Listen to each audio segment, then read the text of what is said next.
Hello and welcome to this round 10 here at Grand Prix Stockholm. Dario Fassler against Sebastian Terrell, and we have Blue-Black Mill on the left of our screen up against Bant Spirix. Now, take us through how the Blue-Black Mill deck is hoping for this game to go, Simon.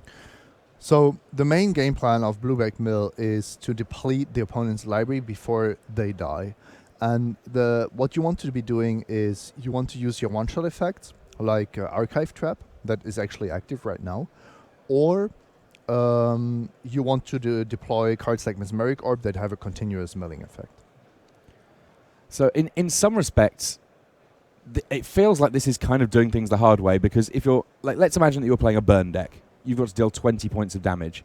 Here there's a full 60 cards, I guess 53 once people have drawn their opening hand, that you need to get through. And that seems like a really big ask on the face of things. Yeah, and it is. I mean, let's not make this sound easy, but the amount of mill cards that are legal in Modern is actually giving this deck a critical mass. And suddenly you have these cards like Archive Trap that are just free in this kind of spot. And 13 cards for 0 mana, that's a lot. I mean, in principle, I love the fact that it's 13, because it means that if your opponent has searched their library and for some reason you end up with the god draw of 4 Archive Traps in hand, 52 cards being milled, 1 card that's been searched for, all of a sudden, in principle, that could be the ball game. Yeah. So I think this is a good start for Dario here. On the other hand, the Bant Spirix deck is just trying to put on as quick of a clock as possible, follow it up with another Spirit on 2 and 3, and then Spell Queller is once again, as usual in the Bant Spirix deck, going to be the card that Sebastian will rely on to stay alive, to prevent these mill effects from resolving. Now, there's a few sort of, in some respects, I would say the most interesting cards in the Blue-Black Mill list are the ones that don't directly involve milling cards, because those are the ones that really explain how this deck has been able to position itself in the metagame. So, for example, I know that a lot of lists are running Surgical Extraction. Mm-hmm. A lot of lists are running Ensnaring Bridge. And then, I mean, even the inclusion of things like being able to have the right creature removal between Fatal Push, Damnation, and so on, it ends up being a pretty important thing. You can't just cast mill spells and hope that that's going to be good enough. Yeah, so in a way you need to correctly predict what the metagame is going to look like. This is a card I really like in the mill deck. Visions of Beyond? Visions of Beyond as a way to draw 3 cards. Often it only cantrips, but because you're this mill deck, suddenly you're playing with 4 Ancestral Recalls in your deck. Hard to argue with that. So, as things stand at the moment, we have Sebastian Terrell with 3 mana just held up, ready to go. He's got a small clock on the battlefield, but he doesn't necessarily need a whole lot going on. Meanwhile, Dario Fassler, I mean, I guess one thing that he has going for him potentially, if this ends up being a straightforward race, he's got things like Crypt Incursion that can actually represent a large amount of life gain. Yeah, the problem here for him is that he now has difficulty resolving his key spells. Sebastian can just deploy the Spell Quellers strategically. Now, the addition of Field of Ruin to the Blue-Black Mill decks, firstly, obviously, it does give it a way of dealing with key utility lands being played by a lot of decks, but it also is another way of forcing the opponent to shuffle their deck. And that means that, or search their deck, sorry, which means that Archive Trap is that much easier to trigger. Yep. It was always a fun little game when you were expecting your opponent to have Archive Traps in their hand. Some draws allowed you to just not crack a fetch land ever. Of course, making Archive Trap a lot worse. Definitely one of the cards that when it first came out in original Zendikar, I was pretty excited about.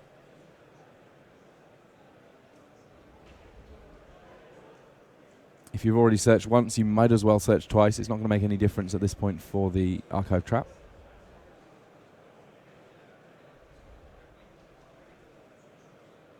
Now, one of the interesting things about fetch lands when it comes to playing against the mill deck is if you happen to have a deck that has been pretty tight on its mana, there's a very real chance that if there's already been a few mill spells being played, that the card that you're looking for is already in your graveyard. Yep, you have to be careful. knowing what has already been milled. Now this is a nice play because Sebastian here is using the mana advantage that he got from Field of Ruin. He floated a mana, and then 3 more mana meant that he could cast Collected Company on turn 3. Little unfortunate here only to see a Singleton Spirit. Drogskull Captain will mean that the Mausoleum Wanderers end up with Hexproof and +1/+1 each. Manic Scribe on the other things. Do we have Delirium? We have Land, Instant Sorcery. I can't quite make out the last card in that graveyard there. I don't think there is Delirium. The first card cast was an Archive Trap, so I think it's just those 3 card types. Plenty of room for that to change, of course, in future turns.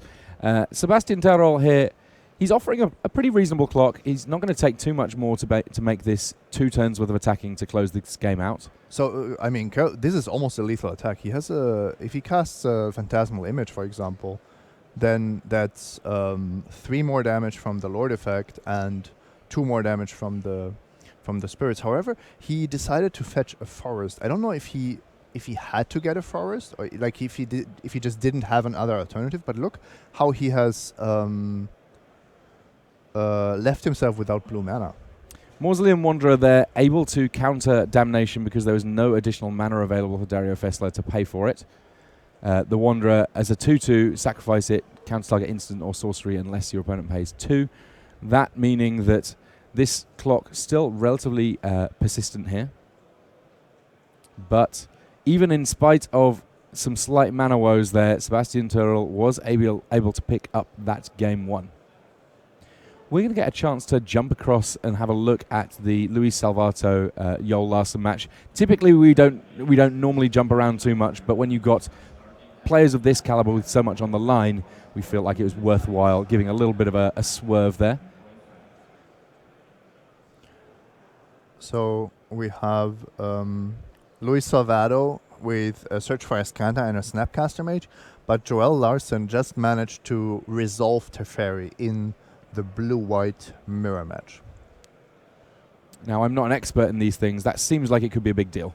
Oh, it's absolutely a big deal. The important thing to know about the new way of playing the blue-white control match is that Celestial Colonnade is a lot weaker than it was before, because now you not only have the Path to Exiles that otherwise don't have anything to do, you also have 2 to 3 Field of Ruins in each of these decks. So you cannot rely on Celestial Colonnade at all, even if you're playing the full 4, to close out the game. Now here we see a Detention Sphere on the stack from Luis Salvato. A pretty reasonable answer to that Teferi on the battlefield, and Joel Larsen tapped comparatively low here.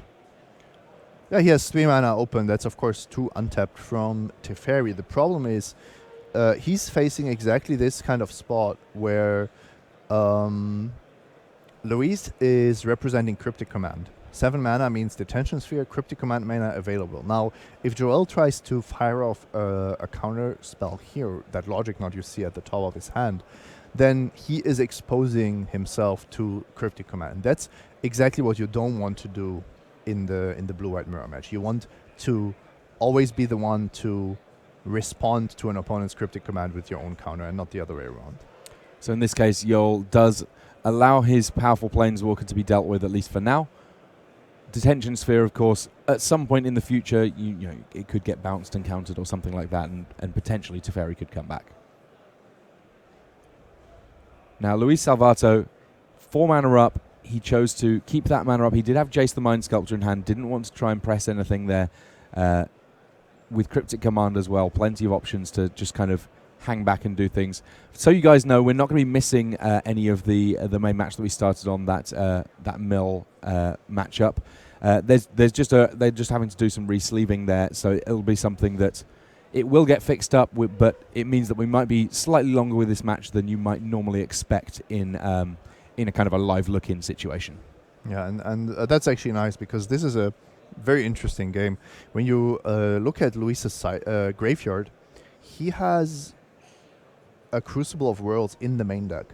And one of the reasons is actually this exact matchup. Crucible of Worlds in the mirror match is amazing.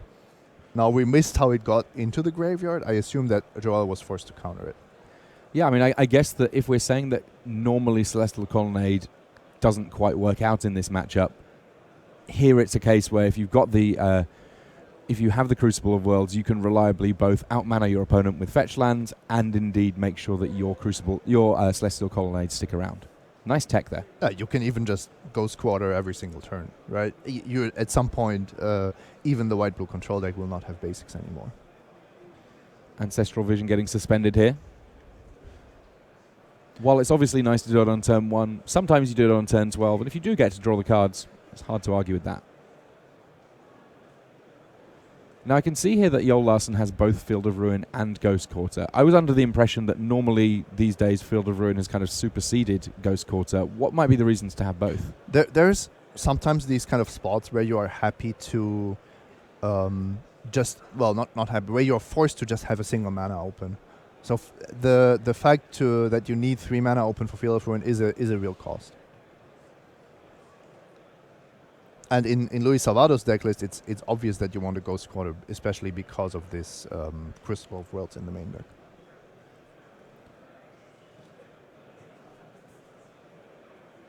So in a traditional control matchup, there's a pretty strong onus on getting a lot of lands in play. Has anything really changed with this most recent iteration of Blue-White?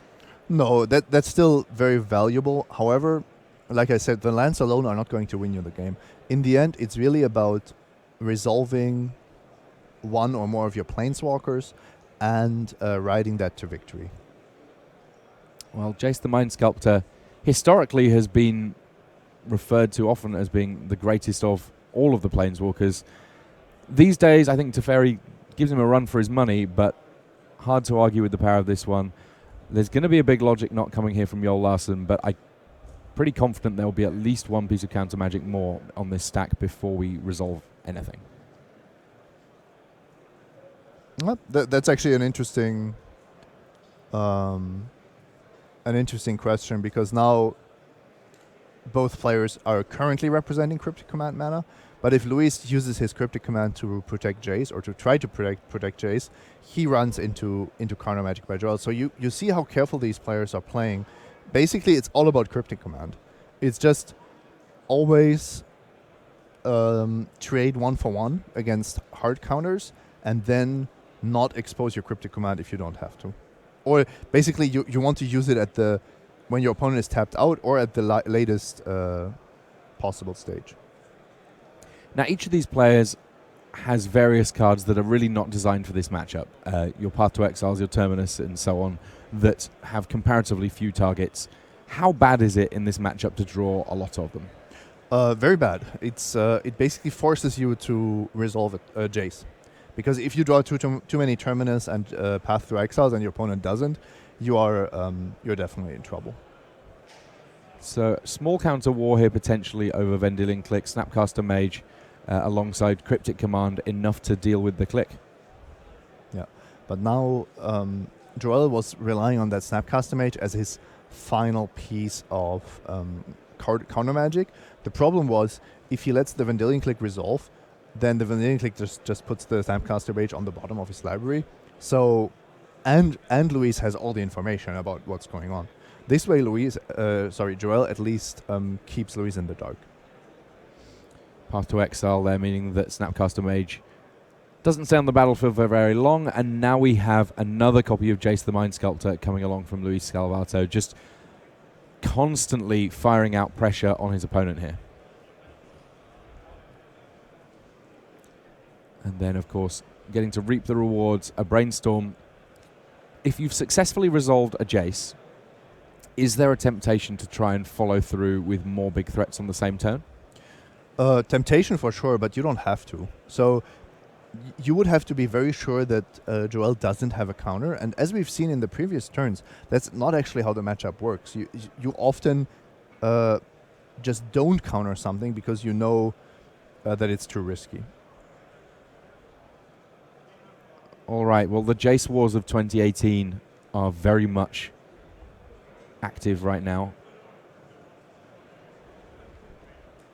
We have a negate, an opt in response for Yol Larsen. Dig, dig, dig. keep it. It's That's good news. It's a Snapcaster Mage, and there is more counter magic in your Larsen's graveyard. Though to be fair, it's a Logic Knot that's going to end up using much of his remaining graveyard to actually counter this spell.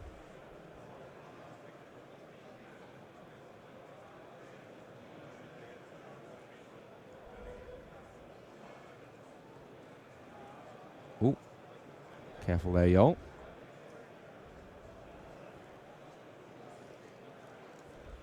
Bit of a decision here as to how much of the mana for Logic Knot is going to be Delve and how much is going to be all about actually tapping more lands.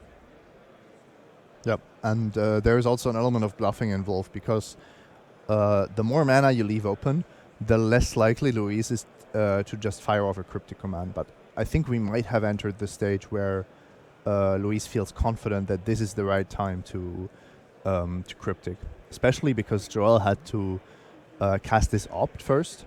So I think Luis has a pretty good read that now he has depleted Joel's resources sufficiently enough, and that's where Cryptic Command can now pull ahead in value. Terminus on top there, enough to make sure that Snapcaster Mage goes away for now. So we have Yol, who's pretty clearly demonstrated at this point that he does not have further counter magic, facing down Teferi and Jace, and you can see the experience that both these players have. Once they know that the writing's on the wall, they're not going to play out additional turns and potentially cost themselves time on the clock. Yol scoops up his cards. He's out of answers and 3 Planeswalkers effectively between Luis Salvato and the other 2. Enough. And we can see here that we've not missed anything in terms of our main match. There was just a need to resleeve one of these decks, so that resleeving is now completed, and it looks like these guys just getting to the end of their sideboarding, and we get to see a little bit more magic. Very neatly timed, boys. Well done.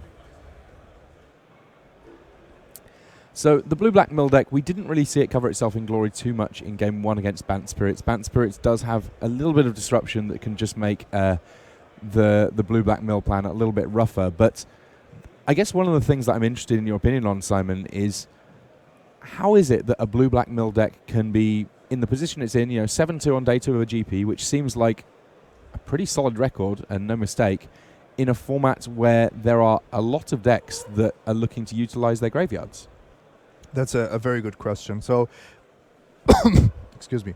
The thing is, because you're playing cards like Surgical Extraction and Ensnaring Bridge, you are able to mill certain opponents without being extremely punished by it. For example, let's talk about Hollow One. Maybe not the most extreme graveyard deck, but still you're enabling Bloodghast and Flamewake Phoenixes. However, a Hollow One deck does not have an answer to a resolved Ensnaring Bridge in Game 1. So the bad graveyard deck matchup is trumped by your Ensnaring Bridge, sometimes also the Surgical Extraction that you're running. And I think it's even more extreme when you look at Dredgevine or Dredge decks. These decks, because they are effectively combo decks, will not have a random Ancient Grudge in their main deck to deal with an Ensnaring Bridge.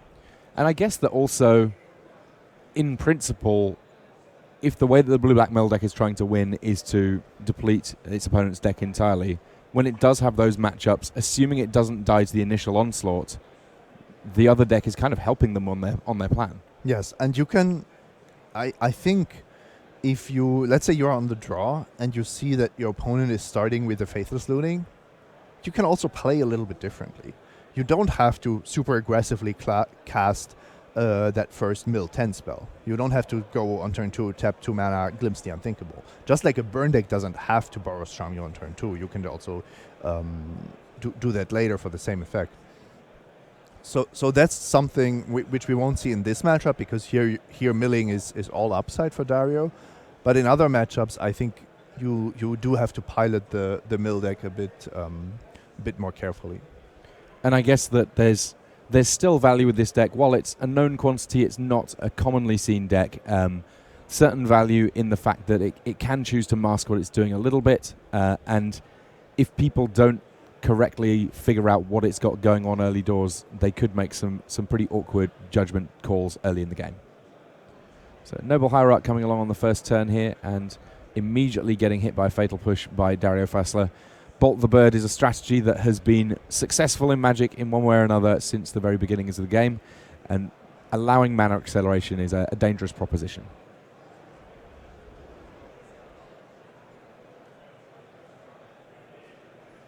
Sebastian Terrell there. Windswept Teeth, pretty important for him in terms of getting access to the blue mana that he's going to need in this game. Can't afford to be too cute about waiting around, even if he's worried about Archive Trap. And to be honest, there's a Field of Ruin already on the battlefield. I don't think he can reasonably avoid an Archive Trap anytime soon. I would go so far as to say that the fact that Field of Ruin has been printed means that now you actually want to fetch as early as possible rather than not at all. You just accept the fact that there will be times where you're forced to shuffle, so might as well get those out of the way quickly. And of course, I guess that the other thing on that is that if you search early, it means that you're less exposed to someone casting, say, an Archive Trap here and getting rid of the key cards from your deck that you might want to search for. True. This kind of land destruction aspect of the mill plan. There's a lot of spell Quellers that have been milled by this Archive Trap. Dario Fassler has to be pretty pleased about that.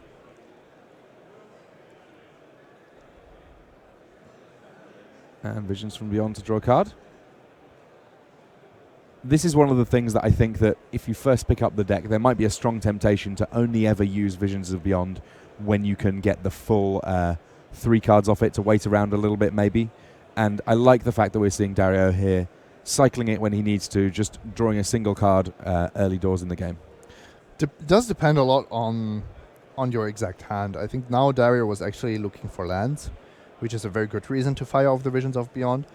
On the other hand, if you've already resolved an Archive Trap and you know that you're going to drop that Mesmeric Orb, I understand the temptation to wait. 2 extra cards is a big deal. Okay, so we have Phantasmal Image here copying Mausoleum Wanderer.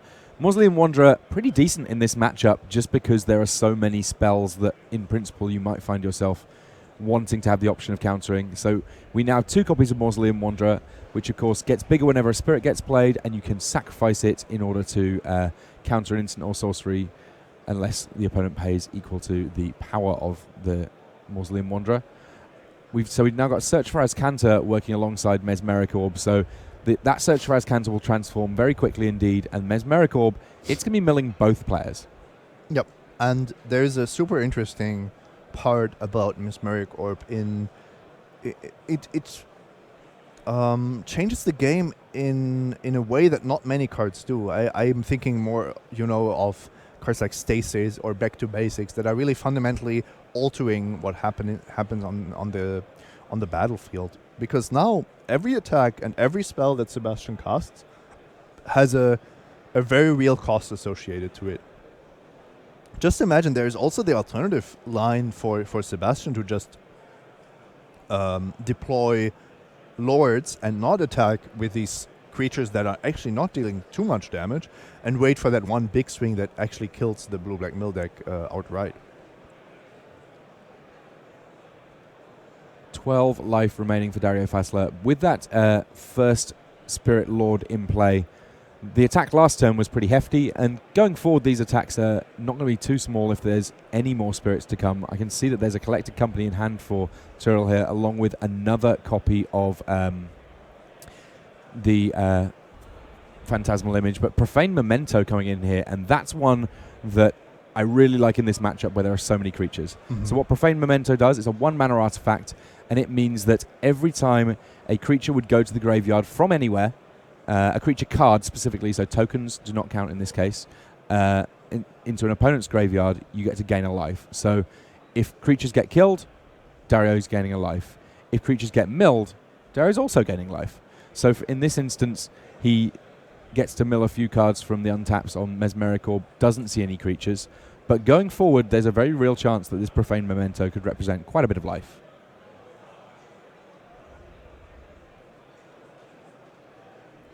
So another Phantasmal Image here, meaning that we have 2 Supreme Phantoms, 2 Mausoleum Wanderers. The Mausoleum Wanderers also being pumped by the fact that a Spirit has come into play. This is going to be an attack for 10 here?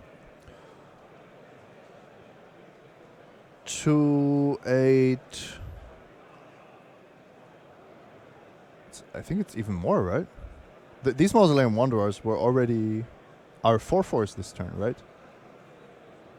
Murderous cut here, using the power of Delve to make things work out a little bit better. And just by targeting the Phantasmal Image version of Mausoleum Wanderer, it ends up being sacrificed.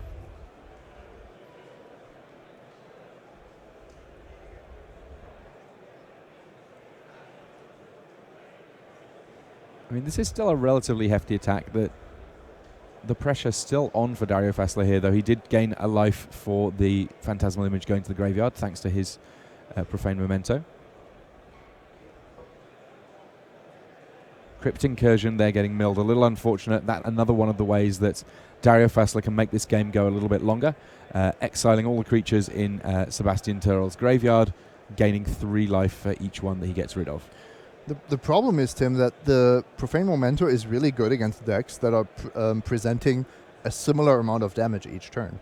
The Bound Spirits decks, however, has this almost exponentially growing damage output because of all the lords. I'm actually surprised why we saw the removal spell on the Spirit instead of the Phantasmal Image that copied the Supreme Phantom. Just to keep the number of lords contained. I mean, I guess that given that he was having to tap out for it, if he targeted the other one, then... Oh, no, because just the targeting effect's enough to kill it. So because it's also a Phantom, yeah. So this part is identical with both of them.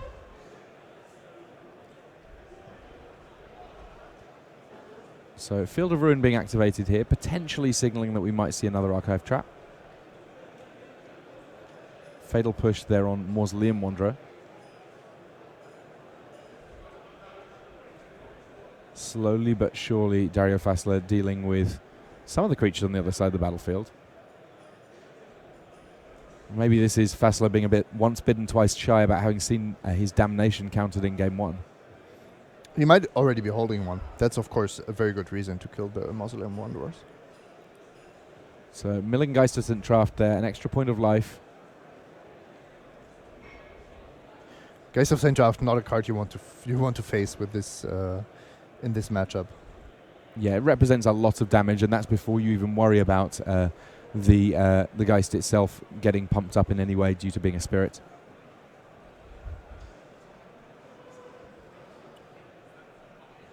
So a straightforward attack for 4 here.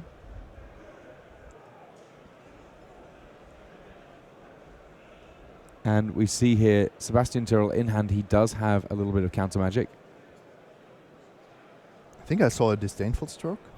Yeah, Disdainful Stroke, an interesting one. Obviously, it can counter your archive traps, but there aren't so many expensive spells in there. I guess that Damnation, a big one that you want to be able to reliably stop. Damnation and maybe sometimes an Archive Trap. Very unlikely, but possible. I guess if Damnation the card that you're worried about, then Selfless Spirit does double duty of pre-countering, I suppose, an Archive Trap, but also the rest of the time being a creature that can actually represent a lethal attacker in these coming turns.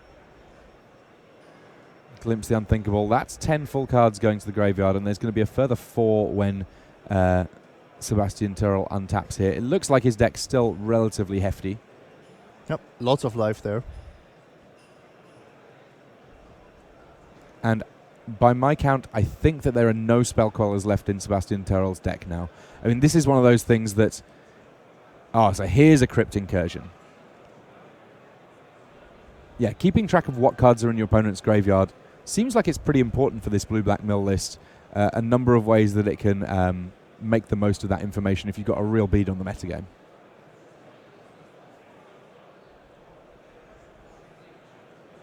Yeah, and this is huge. 1, 2, 3, 4, 5, 6, 7, 8. We're at 10.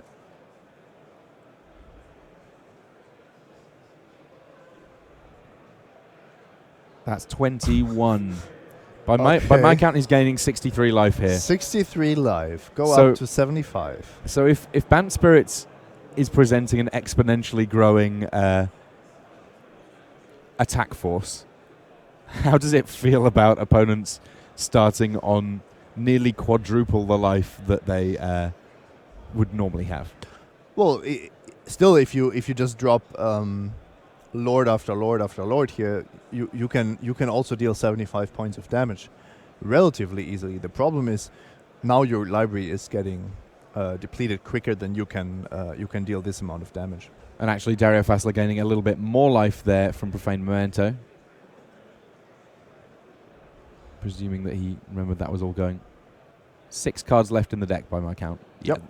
Going to be very, very tough to deal that amount of damage without having to tap and then indeed untap some opponents. So Dario Fassler successfully making his way into Game 3 here.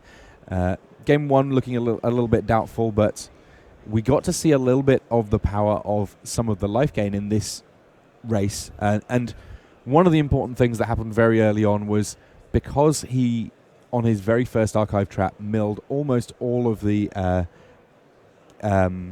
counter magic going on in Sebastian Thurl's creature base, it meant that he was able to be maybe a little bit more bold about some of his other decisions going through in that second game. I think Sebastian should bring in Rest in Peace.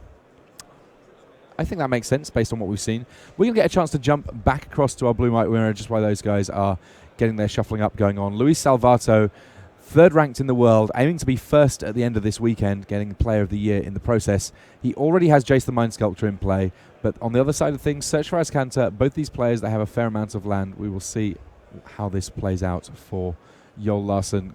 Seems like he also likes the idea of having Jace in play and immediately brainstorms, almost not even a comma in that sentence between Jace coming into play and the brainstorm effect going onto the stack.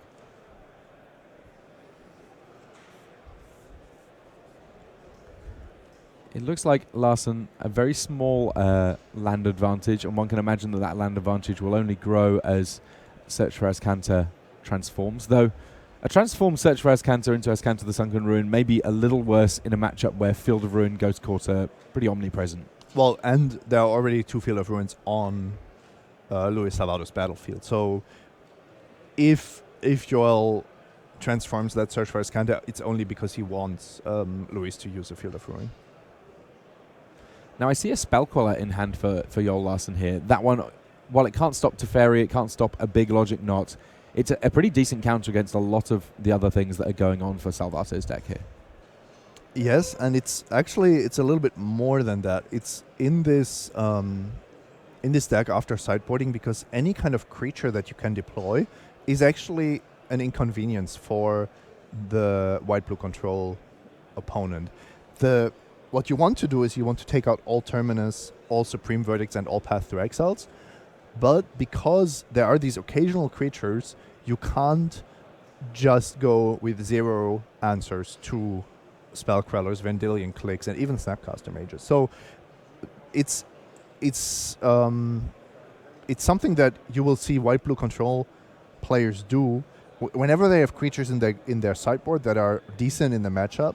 They will bring them in. Sometimes even you will even see a Baneslayer Angel or Lyra come in the mirror match.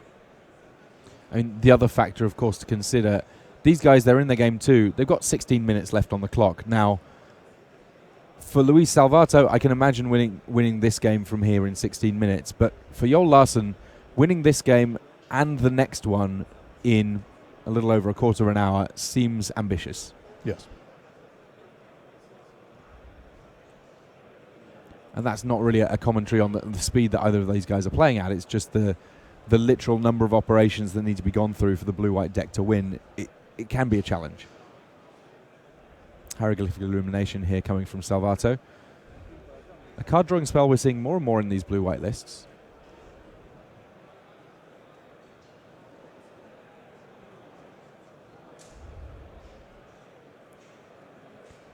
So Spell Queller dealing with that Hieroglyphic Illumination. I'm hearing that the other table is ready to go, Simon. Do you have a strong preference as to where we want to be for this next minute or two? I would like to stay on this one just to see how the Planeswalker match develops. Yeah, it feels to me like one where if Salvato is winning this match, he will potentially do so comparatively quickly. And obviously, at that point would be the match. We'll see how things play out, at least for a few turns here, see how we're getting on. I don't want to say this is a tipping point, but the fact that both players have active Jaces means that there is probably a relatively quick conclusion as to who draws an answer to the opposing Jace first, or who puts on more pressure on the loyalty. By the way, Detention Sphere, not a good answer if you have a Jace of your own. Makes sense to me. So Search for Escanta now on both sides of the battlefield as well, though Luis's Search looks more likely to transform sometime soon, which we're not convinced is going to be super powerful.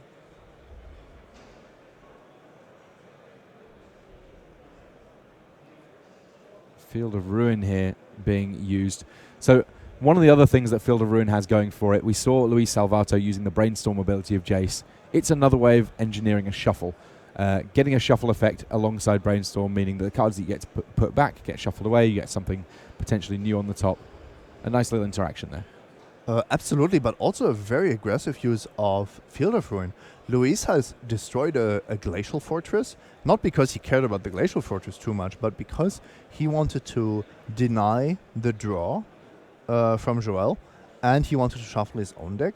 But now that Search for Escanta is threatening to flip next turn. So it sounds like some of our viewers are hoping to see a little bit more Mill, Simon. What we'll do is we'll make sure that our team can give us little updates as to what's going on through here, and maybe see a little bit more of the blue-black deck, because I would venture to suggest we might get a chance to see a little bit more of blue-white as well. So let's have a little jump across there. You can thank me later, chat. So we've got a Hedron Crab in play for Dario Fassler on the left-hand side of things, but a lot of cards in play on the other side.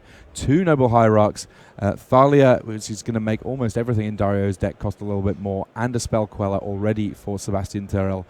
Terrell attacking the life total relatively aggressively here, 12 life left for Fassler, though the Hedron Crab does represent a consistent source of mill, and he's actually choosing to mill himself here. Yep, interesting choice. Maybe trying to go for Delirium. He has milled a couple of lands of the Hedron Crab. He's got at least 1 Archive Trap in hand, alongside Glimpse the Unthinkable. So he can kind of turn things around relatively quickly here. But even those Archive Traps, 2 Archive Traps by my count actually now, he's going to have to pay at least 1 for, because Thalia's in play. Collective Brutality was the card that was stopped by Spell Queller.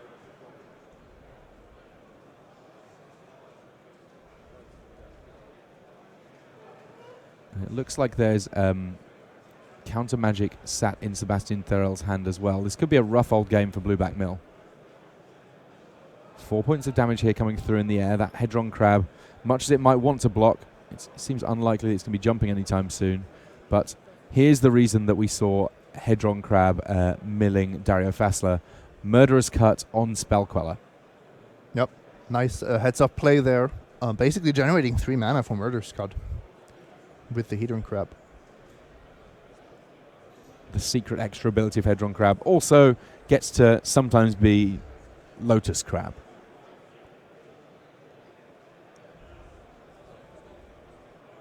Unified Will there, the counterspell, able to deal with that Murderous Cut. In a deck like Bant Spirits that's always aiming to have lots of creatures in play, it often represents a very, very potent counterspell indeed. Mausoleum Wanderer coming down as well, and that means that Dario Fassler's life total very quickly being dealt with here. So for those of you who are hoping for more blue-white mirror, we're probably going to get a little bit of that one too. Simon. Is it just me, or are there others out there who want to see more blue-white mirrors? I mean, I kind of like the light and the shade here. I don't mind seeing a little bit of blue-back mill. I'm quite fond of it, but you know, who can say no about looking at 2 of the best players in the world playing Control Mirror? There's merits to both. Fortunately, it's not going to be too long, I think. 2 mana. Let's draw a card here with Visions of Beyond. This Thalia is really a high-impact permanent in this matchup. You can see how Dario's deck is all spells and the occasional Hedron Crab. Yeah, as things stand, a lot of work here for Fassler in the face of what's going on. There are lots of threats that can all potentially be lethal here. I mean, any flyers will do it, and there's the handshake. Dario Fassler succumbing to Sebastian Terrell's Spirits in 3 games there. He took a game off the Spirits list, but he is now at 7-3, whereas Terrell now 8-2. And let's have another look back at our blue-white mirror and see how much has changed. Well, there's Jaces on both sides now, but 2 Spell Quellers mean that doesn't last for long. Jol Larsen able to take down the Jace on Luis Salvato's side of things, and the fact that he's been able to deploy his Field of Ruin, deal with Search for Azcanta as well, means that Jol Larsen has potentially found a way of closing out this game 2 and forcing a game 3. Yeah, let's summarize. So what we saw was there was already one Spell Queller pressuring Luis's Jace, and then what must have happened is that another Spell Queller by Joel, he seems to be playing 2, countered Vendilion Click and amped up the pressure even more. Of course, no Master Removal in Luis's deck after sideboarding, and his hope is now that this Ancestral Vision resolves and gives him something to contest this board. Hope Springs Eternal. Not too much mana lying around here for a mana war for Jol Larsen. And this is not over, because now Luis has tapped out Joel and can kill the Jace with Celestial Colonnade despite Field of Ruin being on the battlefield.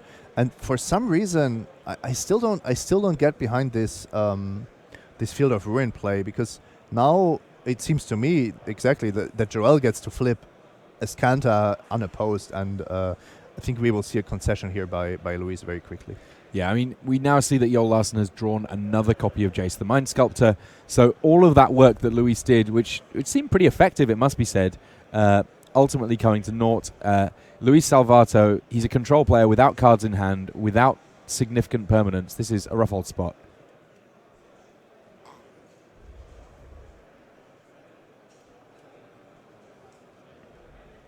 Meanwhile, if you're Jol Larsen, the biggest concern, I would imagine, should be, let's close this game out good and quick so that there's at least a fighting chance that we might be able to take this match to a conclusion.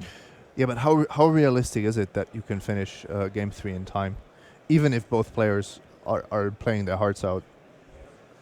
I just don't see it. Even with 2 faster decks, it's already ambitious to go back to sideboarding, shuffle, and play a match. But here, look how many Path to Exiles Joel keeps in. I think Joel is also very well prepared for this matchup. Maybe not with his individual cards. He doesn't have tech cards like a Crucible of Worlds, but keeping in all these Path to Exile, I think, is a very smart choice.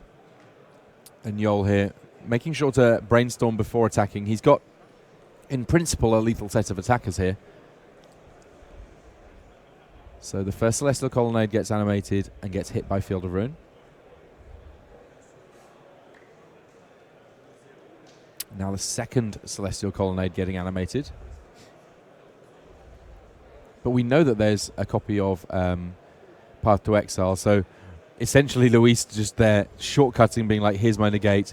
Jol shows another Path to Exile, and that's enough to close out game 2. 6.5 minutes. It may be that Luis Salvato ends up undefeated after this round, but not in quite as emphatic a way as the previous rounds that he's found himself in. Absolutely. We did get a chance there to catch Luis bringing in 1 extra Path to Exile. So he's maybe realizing that Joel has so many creatures after sideboarding that he needs a little bit more spot removal. I mean, it certainly makes sense. Also, if we say that we're aiming at a quick game here, the way that he loses a quick game involves creatures, so he might as well, even if those cards are not good in abstract in a longer game, have a little bit more answer to the way that he could reasonably lose. 2 of the top players in the game, both Pro Tour champions.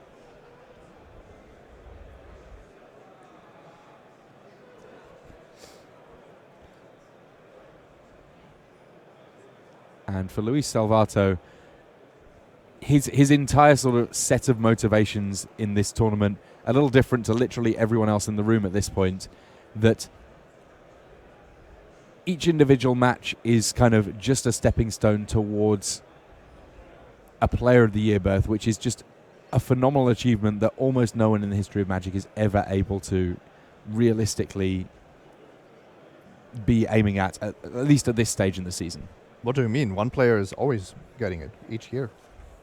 I mean, there's only been 25 years, and there's not been 25 years of pro Magic. So, and then you have the likes of Finkel ruining the curve for everyone. Grabbing multiple titles, yeah. Saito with multiple Player of the Years as well, I believe. Yuya, right? No. I think Saito did too, didn't he? Oh, really? But Yuya, yes, also. Early ancestral vision from Joel Larsen, potentially a way of garnering an advantage in the early stage of the game. And these players are playing quick. You can tell that they are trying their best to finish this game. Snapcaster Mage, the aggro Mage, coming down in part to be able to cast Opt, but also just to get a body on the board. Surgical Extraction in response on Opt. So this does two things. Firstly, means that he obviously gets rid of all of the Opts remaining in Luis Salvato's deck, but mainly full information now about what's going on in Luis Salvato's hand. Exactly.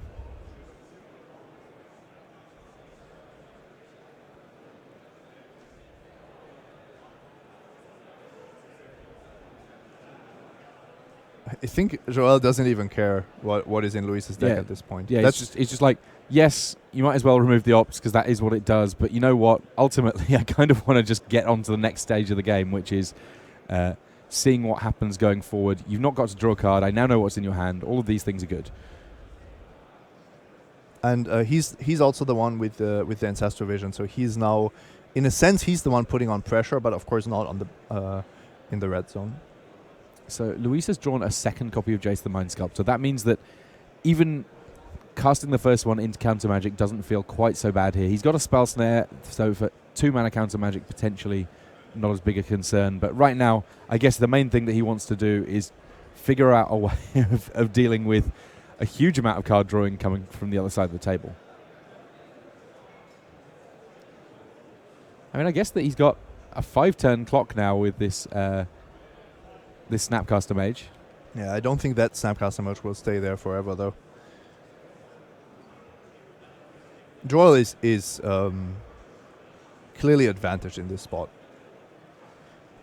The fact that he resolved the first Ancestral Vision and has the second one coming up is absolutely huge. All right, so Path to Exile coming on that Snapcaster Mage. I mean, if you're Luis, do you start looking at doing the Field of Ruin on Field of Ruin here so that at least your Celestial Colonnades have the potential to get something going? Yep, that's probably a good idea because it's very unlikely that the game ends through other means than damage in the amount of time that's left. So even if you don't get there with your Colonnades, you're giving yourself the best chance to win. Now, Cryptic Command, the pickup there, and a Field of Ruin for Joel Larsen means that the door kind of closing on what Luis Salvato trying to achieve here. Search for Cancer does get hit by Spell Snare. Look, Joel knew about that one. No more copies of Field of Ruin available to Luis Salvato here. Goes for the Jace the Mind Sculptor. Mm-hmm. So now we have the first spot where it's actually going to be a counter war, and Joel is the one that is ready. He's the one that didn't invest 4 mana into Jace, so gets to dictate what resolves and what doesn't. 1 minute left on this clock now as Ancestral Vision getting all the closer to be able to unsuspend for the second time for Joel Larsen in this third game. Another Jace the Mind Sculptor. This one's getting hit by Spell Queller. Spell Queller a bit more risky, of course, when it comes to countering Jace. It's always the danger that it comes back. But just like Luis, Joel also wants to get a few warm bodies onto the battlefield. Again, Field of Ruin on Field of Ruin. In response, Field of Ruin on Celestial Colonnade. Yep, and that means only the second activated one resolves. So each player gets 1 basic. The main consolation right now for Luis Salvato is it means that in principle he might be able to get a hit in with Celestial Colonnade here and there. He doesn't need too much damage to be able to close this game out. There's a Path to Exile in hand. There's a Snapcaster Mage for... so Surgical Extraction on Path to Exile, but a Path to Exile in response from Joel Larsen. And you'll note that the time left on this game before we get to extra turns, 0.00. So this is turn 0. We will have 5 additional turns following this. So Joel will have 3 turns worth of attacking to win the game. Luis only has 2. Now, pretty confident that Joel is not going to be able to do 16 in 3 turns. Doing 10 in 2 turns, in principle for some decks, sounds achievable. There's only 1 Celestial Colonnade in play here. Luis Salvato is going to have some additional damage source to be able to get this going. They've done a pretty good job of getting really close on actually winning this game or completing this game with damage here. Yep, absolutely.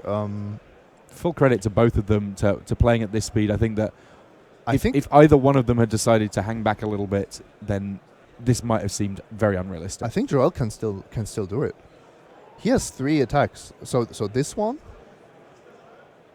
and 2 more. If he finds a colonnade and has okay, it's really difficult for him to answer the Celestial Colonnade now that his paths have been Joel exiled. Does have his own Celestial Colonnade, so this is kind of close. I guess that he can bounce one with a Cryptic Command if he needs to. For example, yes.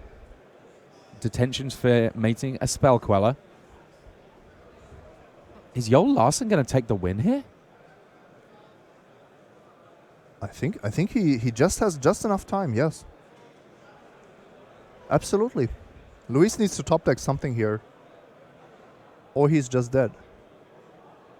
A little bit of humble pie for us, suggesting they might not be able to find a way of closing out this game in the 6 or so minutes that they had. Well, but both players also playing extremely quickly. You saw these 2 surgicals. They didn't even look at the opponent's deck, really. And the Field of Ruin for Joel Larsen as well, meaning that Luis Salvato picking up his first loss of the tournament in an impressive Game 3. Both of those players really working every angle to try and find the combination of cards that they needed to win things out. The blue-white control deck, not known for being able to win games fast, but you know what? It all worked there.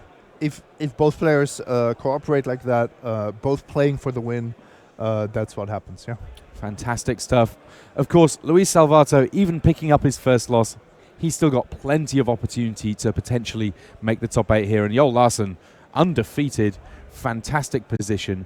So we are completed on our round 10, but do